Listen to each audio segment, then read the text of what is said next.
Game design animation at Oklahoma City University is an education for both video game design, learning game theory and strategy, as well as animation for games, animation for film and video.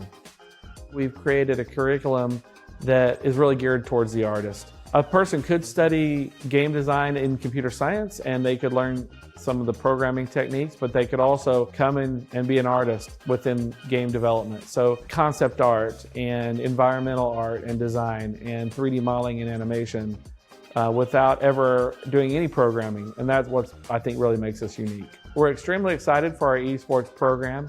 We've had a lot of success in creating events, both for the Oklahoma City area and as well as online presence for Oklahoma City University. Oklahoma City has been a huge market lately for animation and video game indie development. A lot of our students have had great opportunities to go right into the industry and start working on creating films, creating games and assets for games, augmented reality projects. So there has really been a resurgence in sort of new technologies in Oklahoma City, and I think our students are going to be on the forefront of that.